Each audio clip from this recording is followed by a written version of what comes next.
Selamat pagi, selamat siang, selamat malam, teman-teman mahasiswa, Bapak Ibu dosen serta karyawan semuanya.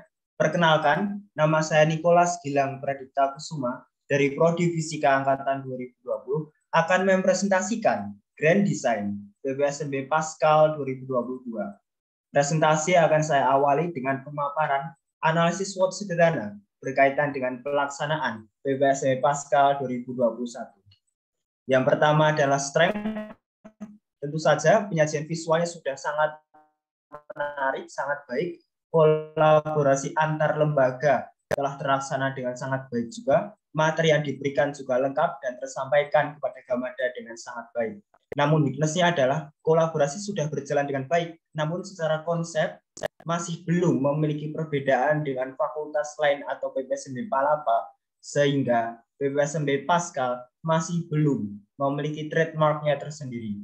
Yang kedua adalah unsur-unsur kemipaan yang belum dilibatkan secara signifikan dalam penyajian PPSMB.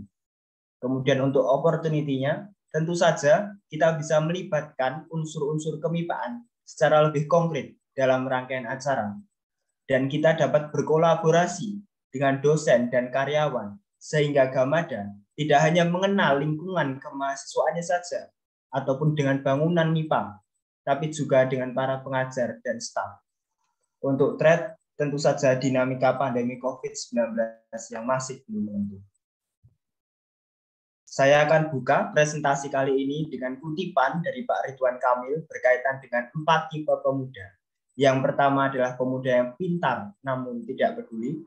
Yang kedua adalah pemuda yang tidak pintar namun peduli. Yang ketiga adalah tidak pintar juga tidak peduli.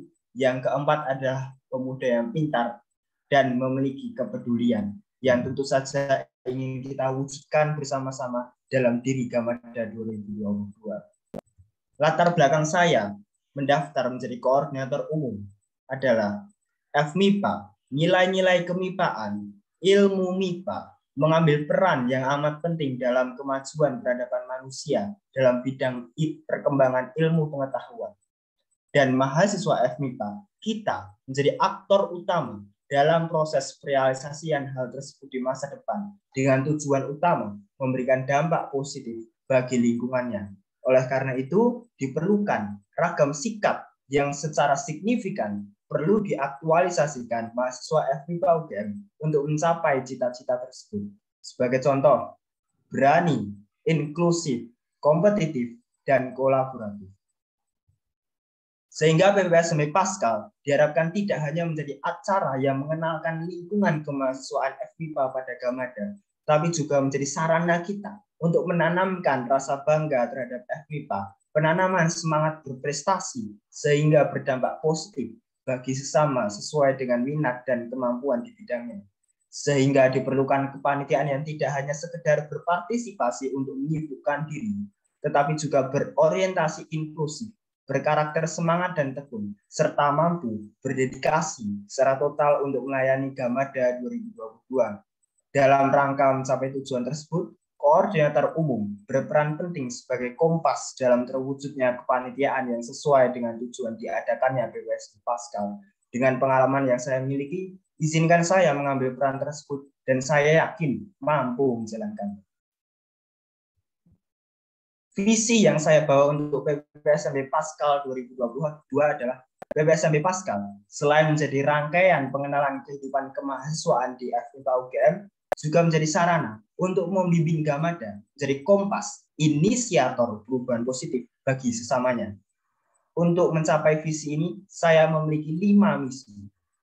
Yang pertama adalah mengenalkan mahasiswa baru pada lingkungan, warga, akademik, dan fasilitas yang mereka dapatkan selama menjadi mahasiswa di FMIPA UGM. Jadi tidak hanya dengan lingkungan kemahasiswaan, tidak hanya dengan bangunan di FMIPA, tapi juga dengan para pengajar, para staf yang lain.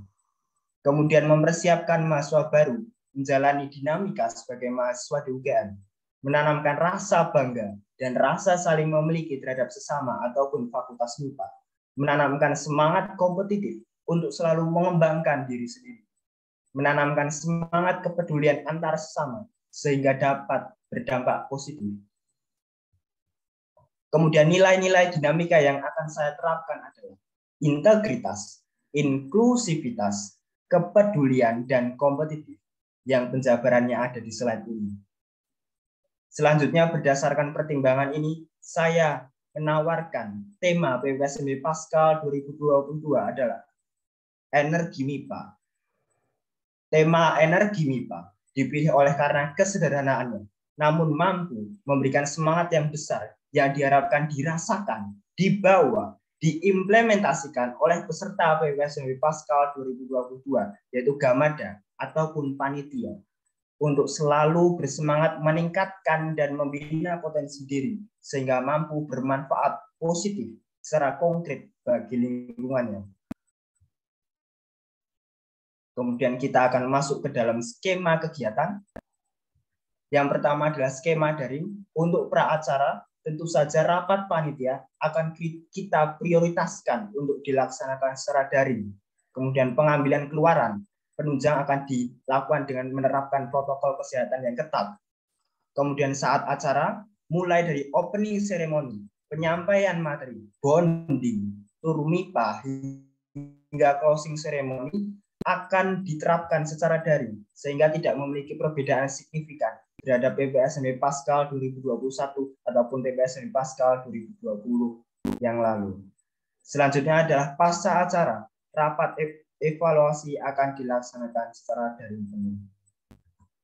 Selanjutnya adalah skema bauran. Sama seperti skema daring, rapat panitia akan diprioritaskan untuk dilaksanakan secara daring dan pengambilan keluaran akan dilaksanakan menggunakan protokol kesehatan yang ketat. Selanjutnya saat acara akan saya jelaskan menggunakan slide selanjutnya. Untuk skema saat acara, saya bagi menjadi 2 buah rencana. Yang pertama adalah pembagian langsung oleh panitia, plan A. Selanjutnya adalah pembagian oleh karena kondisi peserta, plan B. Untuk plan A, peserta diwajibkan melakukan tes genus atau antigen dan menyerahkan hasilnya pada panitia. Ini diwajibkan untuk semua peserta. Selanjutnya, peserta dibagi menjadi 2 kelompok oleh panitia secara langsung. Kelompok peserta secara bergantian mengikuti sesi luring ataupun sesi daring. Materi disampaikan menggunakan metode repetisi. Untuk di plan B, dilakukan survei terlebih dahulu kesanggupan peserta mengikuti kegiatan. Peserta diwajibkan melakukan tes antigen dan menyerahkan hasilnya pada panitia. Ini diperuntukkan diwajibkan untuk peserta yang menginginkan ikut secara luring. Kemudian peserta dibagi menjadi 2 kelompok berdasarkan kesanggupan. Kita bagi menjadi kelompok daring dan juga kelompok luring. Kelompok peserta luring akan mengikuti kegiatan non-kepemanduan secara luring. Kelompok daring akan mengikuti dengan metode live streaming melalui Zoom misalnya. Kemudian sesi kepemanduan dilakukan secara daring. Untuk rinciannya akan saya jelaskan. Di sini saya menyajikan melalui tabel skema bagaimana rangkaian PPSMB Paskal secara bauran dilaksanakan pada plan A dan juga plan B. Untuk opening, plan A akan dilaksanakan secara daring, di plan B akan dilaksanakan secara luring dan menggunakan live stream melalui Zoom misalnya. Kemudian materi non kepemanduan di plan A akan dilaksanakan secara bergantian, di plan B akan menggunakan metode luring dan juga live stream. Kemudian tur MIPA di plan A akan dilaksanakan secara bergantian, di plan B akan dilaksanakan menggunakan metode luring dan juga media digital. Untuk materi kepemanduan di plan A akan dilaksanakan secara bergantian dan di plan B akan dilaksanakan secara daring penuh. Kemudian untuk bonding di kedua plan akan dilaksanakan secara daring. Kemudian untuk closing ceremony-nya di plan A akan dilaksanakan secara daring dan di plan B akan digunakan metode luring dan juga live stream. Selanjutnya bagaimana protokol kesehatan ini diterapkan dalam skema bauran? Tentu saja diterapkan protokol kesehatan secara ketat terhadap panitia ataupun peserta. Konfirmasi izin orang tua waris ini sangat penting berkenaan dengan keikutsertaan mahasiswa. Kita bisa melalui survei ataupun surat izin. Kemudian dipertimbangkan jika memang kita ingin mengeksekusi skema bauran ini, dipertimbangkan pembentukan divisi medis. Selanjutnya untuk pembagian materi bauran di plan A, kita akan bagi mana materi atau rangkaian acara yang dilaksanakan secara daring, mana yang luring.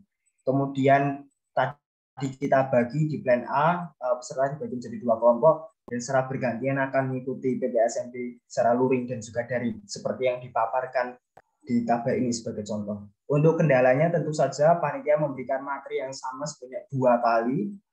Kemudian juga mungkin diperlukan rundown, 2 rundown yang berbeda, rundown daring dan juga rundown luring.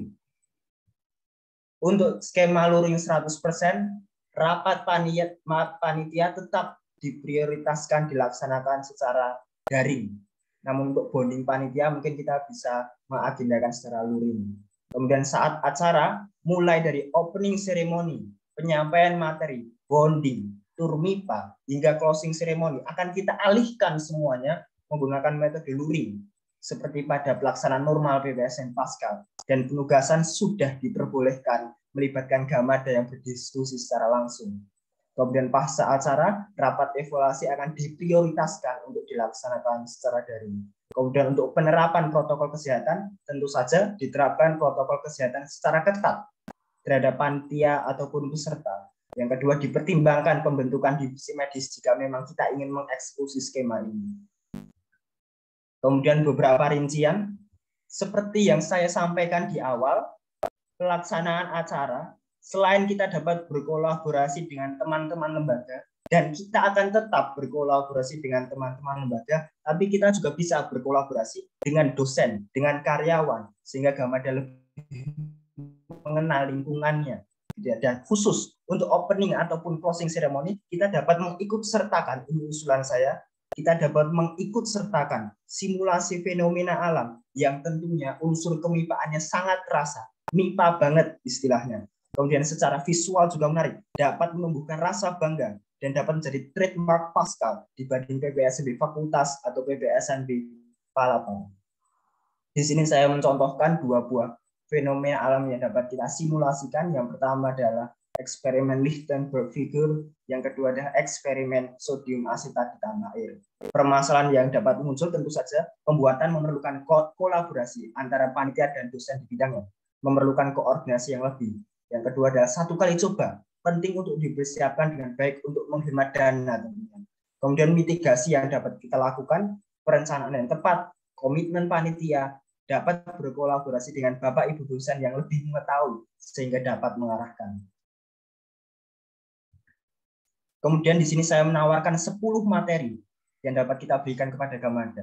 Tentu saja kemipaan, peraturan tata tertib di FMIPA, keprodian dan himpunan mahasiswa, sarana prasarana, organisasi dan komunitas di FMIPA. Ini dijelaskan secara singkat agar menarik minat Gamada.